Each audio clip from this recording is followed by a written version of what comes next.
Bon, je suis installée à mon bureau, j'ai mon petit thé. Normalement, je vais avoir du silence. On croise les doigts. C'est parti pour l'épisode 1. Alors, de quoi va-t-on parler dans ce premier épisode ?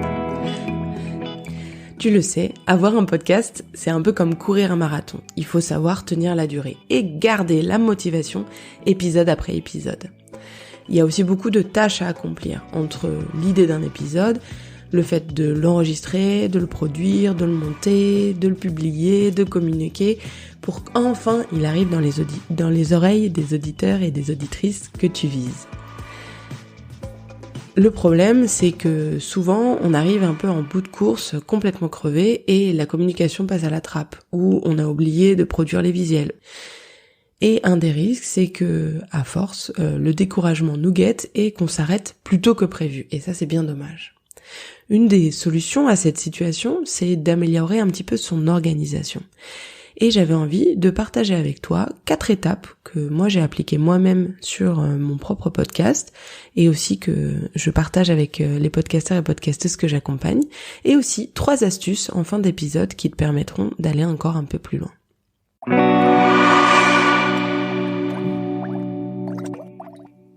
Alors les 4 étapes pour améliorer son organisation. D'ailleurs, petit détail, ce sujet de l'organisation, il est hyper vaste, donc je vais y revenir très souvent. J'ai plein de choses à te partager. Là, ce que je te propose, c'est une espèce d'introduction un peu avec des basiques que je te propose d'intégrer, ou si toi tu considères déjà que tu as une bonne organisation, ça te permettra peut-être d'avoir une nouvelle lumière ou un petit rafraîchissement pour tenir la longueur, comme on disait. Revenons à nos moutons. Les 4 étapes pour améliorer son organisation et être plus efficace sur son podcast. La première étape que je te propose, c'est de lister toutes les tâches que tu fais de A à Z pour un épisode. Et tu vas voir que en te penchant un petit peu sur la question, en prenant ton clavier ou un papier et un crayon, il y a énormément de choses que tu fais. Il y a le fait d'avoir une idée, de faire des recherches, de contacter peut-être l'invité, de écrire ton script, d'enregistrer, etc., etc. Je te propose de lister toutes ces tâches une fois pour toutes et de les mettre à un seul endroit auquel tu reviendras régulièrement. C'est quoi l'avantage de cette étape ?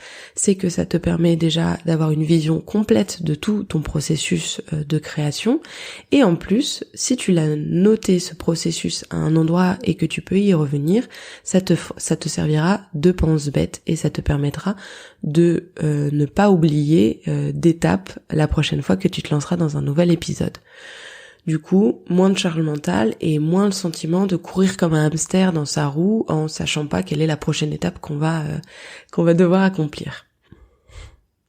Ensuite, deuxième étape, je te propose de prendre un petit peu de recul sur cette liste de tâches et de regarder un petit peu ce qui se répète. Il y a des choses qui, d'un épisode à un autre, se répètent et que tu fais de manière quasi automatique. Je te propose de les isoler et de les marquer avec un certain petit signal, peut-être une petite étoile ou une couleur spécifique, ou de les mettre en gras. Troisième étape, pour ces étapes qui se répètent, c'est un peu difficile à dire d'ailleurs, pour ces étapes qui se répètent, je te propose de créer des templates ou bien des modèles. Je te donne un exemple. Tu as remarqué que après chaque interview, tu envoies un email pour remercier la personne d'avoir passé du temps avec toi. Je te propose de créer un template d'email type que tu consignes dans ton ordinateur et d'y revenir à chaque fois que tu dois faire cette étape en personnalisant certains endroits, peut-être le prénom de la personne. De cette manière, en créant des templates et des modèles qui se répètent mais qui sont personnalisables, ça te permet de gagner énormément de temps et aussi de pas te poser la question d'avoir le syndrome de la page blanche quand tu es face à ton ordinateur. Et du coup, ça te motive à les faire puisque tu sais que tu t'es déjà mâché le travail. Quatrième étape, avoir en tête ce processus bien clair de toutes les tâches que tu as à accomplir, tu vas pouvoir aussi anticiper. C'est-à-dire que tu sais d'ores et déjà que quand tu es au début de ton process, tu vas devoir faire une tâche dans le futur. Je te donne un exemple. quand tu es lors d'une interview et que tu sais que dans le futur tu vas devoir créer un post citation pour mettre en avant une phrase clé de ton échange avec ton invité, eh bien tu peux pendant l'interview anticiper et noter le timecode qui te servira pour créer ce post citation. Ou encore, dès que tu as terminé d'enregistrer ton épisode, tu peux écrire à chaud ce que tu ressens sur cet épisode pour écrire la description d'un premier jet, puisque tu anticipes et que quand tu reviendras à cette étape-là un peu plus tard dans ton process, tu auras déjà une base qui sera déjà bien complète et que tu n'auras plus qu'à fignoler pour passer à l'action. Voilà donc les 4 étapes que je te propose pour améliorer peu à peu ton process d'organisation. Lister toutes les tâches, repérer ce qui se répète, créer des templates et des modèles pour gagner du temps et anticiper les tâches que tu vas faire dans le futur pour te rendre service. Du coup, je suis curieuse, est-ce qu'il y a des choses que tu faisais déjà dans ton organisation ? J'ai hâte que tu me partages tes bonnes astuces que tu as pu mettre en place dans ton propre process. J'ai pas oublié, je t'avais promis 3 astuces pour aller un petit peu plus loin sur ce sujet de l'organisation. Alors juste une petite précision, je vais les décrire assez succinctement et dans le futur je vais créer des épisodes qui sont dédiés à ces sujets-là. D'ailleurs s'il y a une astuce que tu as envie que je creuse en particulier, n'hésite pas à me le dire, ça me permettra de prioriser dans la montagne d'épisodes que j'ai déjà en tête de produire et de publier sur Antipop. Alors astuce numéro 1, comme on le disait, un podcast, c'est un peu comme un marathon. Il y a ce côté un peu sans fin qui peut un peu décourager.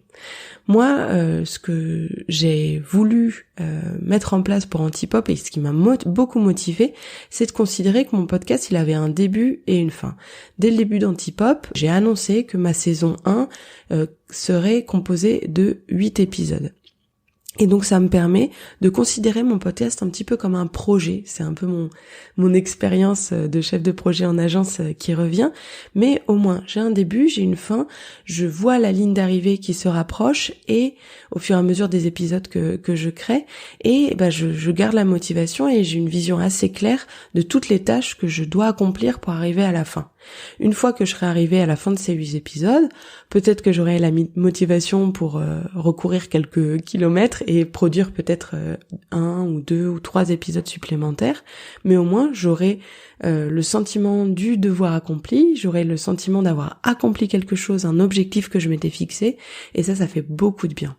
Le fait de fonctionner en saison est très utile dans cet état d'esprit de délimiter un petit peu temporellement son podcast avec un début et une fin. Mais j'y reviendrai dans un prochain épisode. Deuxième astuce, c'est de s'accompagner des bons outils. Je parlais dans l'étape numéro 2 des conseils d'organisation de répéter ce qui se répète et aussi dans l'étape numéro 3 de créer des templates et des modèles. Tu peux aussi choisir d'automatiser les étapes qui sont un peu superflues et qui te demandent du temps alors qu'elles pourraient être prises en charge par une machine. Pour cela, tu peux du coup construire ta propre boîte à outils. Il y a des outils qui sont très utiles pour les podcasteurs et les podcasteuses, mais pour donner quelques exemples, ça peut être Notion, ça peut être Zapier, ça peut être Calendly, ça peut être Canva.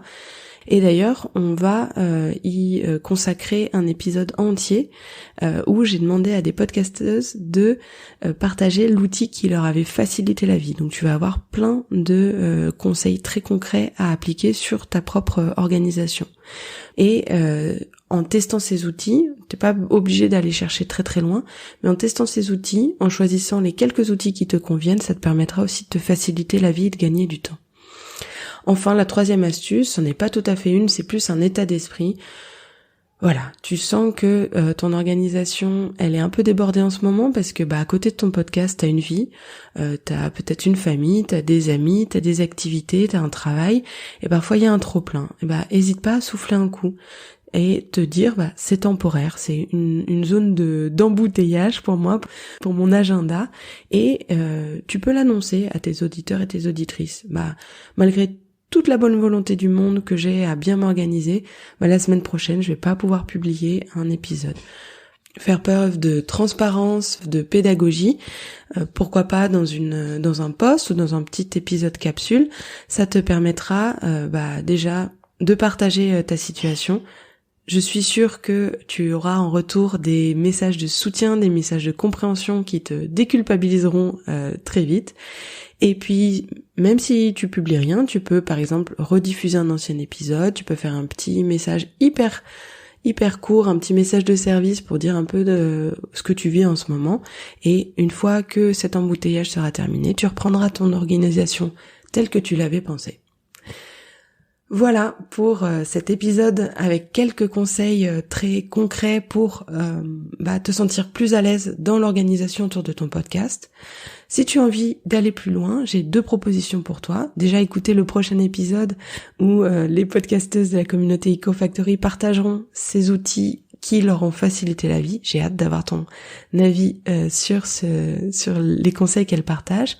Et tu peux aussi t'inscrire à ma newsletter avec le lien qui est dans l'épisode parce que j'y partage des études de cas, des conseils plus développés sur ces thématiques qui te faciliteront la vie et te permettront de tenir dans la durée et avec plaisir sur le podcast que tu as entrepris. Voilà, j'avais envie de te proposer un dernier petit jeu avant qu'on se quitte. Je te propose d'imaginer un podcasteur ou une podcasteuse qui a envie d'avoir une organisation plus légère sur le podcast. Ça y est, tu vois son visage, t'as son prénom qui s'affiche devant tes yeux. Eh ben, partage-lui cet épisode pour l'aider dans son quotidien à faire en sorte que son podcast continue avec encore plus de légèreté, encore plus de motivation. Je compte sur toi. Et si tu as envie de me partager tes remarques, tes suggestions sur ce premier épisode d'Antipop, n'hésite surtout pas, je suis disponible par Instagram ou par mail, tu trouveras toutes les informations en description. Allez, à très vite!